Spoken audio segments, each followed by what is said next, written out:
thank you for tuning in to Moonlight Lady Tarot. My name's Elissa. I'm going to be doing a reading for October 30th through November 2nd.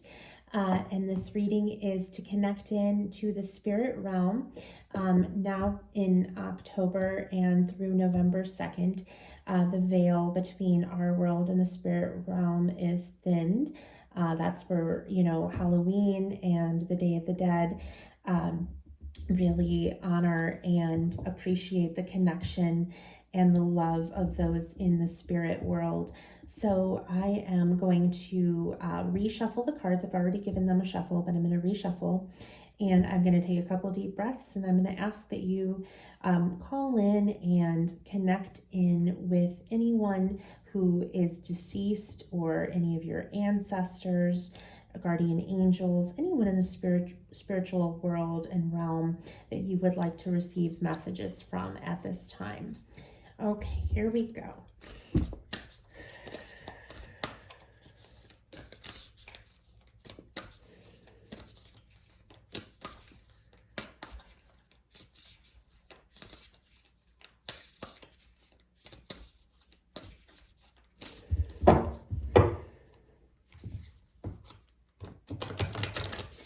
Messages for Virgo, Sun, Moon, and Rising.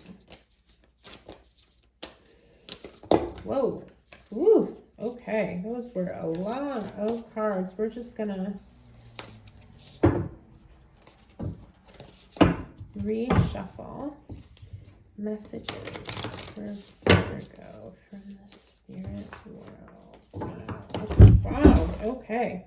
Woo. Okay, here's our messages. They really wanted to come through here. Okay. All right.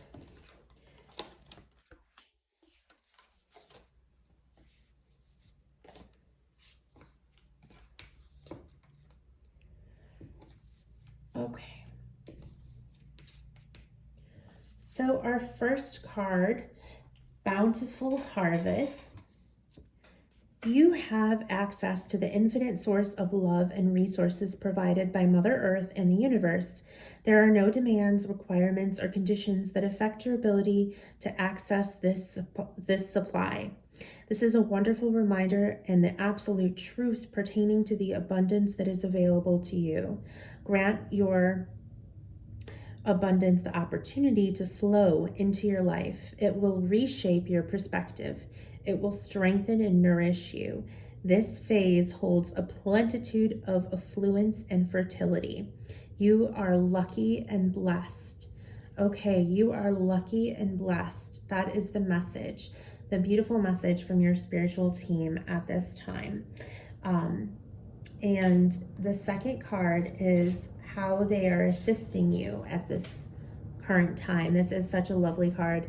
It says, be your best self always.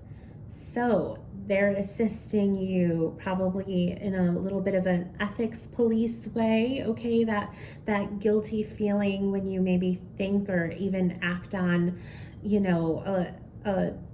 a grudge or a bit of jealousy and or affect someone in a negative way, right? That guilt for not being your best self, that could be an indication of someone in the spirit realm that is nudging you, playing the good angel on your shoulder. So that is how you're being assisted here. And then your third card is the area of what we could work on in order to work and connect in stronger with our spiritual team. And you have make a wish. So that is believing and opening your heart and asking for what you want, literally picking, the little dandelions and making wishes. Or journaling and asking for advice and guidance, even prayer, or speaking directly, whatever it is that you do to connect in to your spiritual team, and and consistently doing it. And that is the message here for how you can connect in stronger and grow your relationship with your spiritual team. And then your final card is an area specifically being shown to you to focus in on by your guides and pay attention to, and that is vulnerability. So I'm going to read that one also because I think that that's a strong message that they're sending here. Vulnerability. You may be feeling like you should withdraw. This is an opportunity to wait and regroup. You are in need of some rest and relaxation. You might even be feeling overwhelmed. Take some much needed downtime. Take in your surroundings. Notice the season and the changes that are taking place out in nature. Things are continually evolving. Think about the clouds you see in the sky. They are constantly moving, changing, and reshaping themselves. Allow yourself to connect with Mother Earth and nature in a deeper way. Align your rhythm with the heartbeat of the earth and slow your thoughts and emotions down. Trust that everything will work out. The signs that things work themselves out are all around you. Take notice. Okay, so that is what they want you to pay attention to. The signs that things work themselves out are all around you. Take notice. All right, and so that is your final message. And then I guess I could pull a couple other cards, see if there's any other messages here. Okay, any other messages here for Virgo? This is definitely wanting to come out. These are lovely messages from your team here, by the way. Okay, so bountiful harvest, and this card here, 17, is all about fertility, the storks here. So bringing a bountiful harvest is for sure being just reiterated here with this card here, clarifying. And then we have the mountain, in being yourself, your best self always, even when there's mountains to climb and we haven't reached the top yet. So remembering that there's always going to be, struggles in life, but continuing to be our best self, even when things are hard. And then making a wish, we have messages as the follow-up here.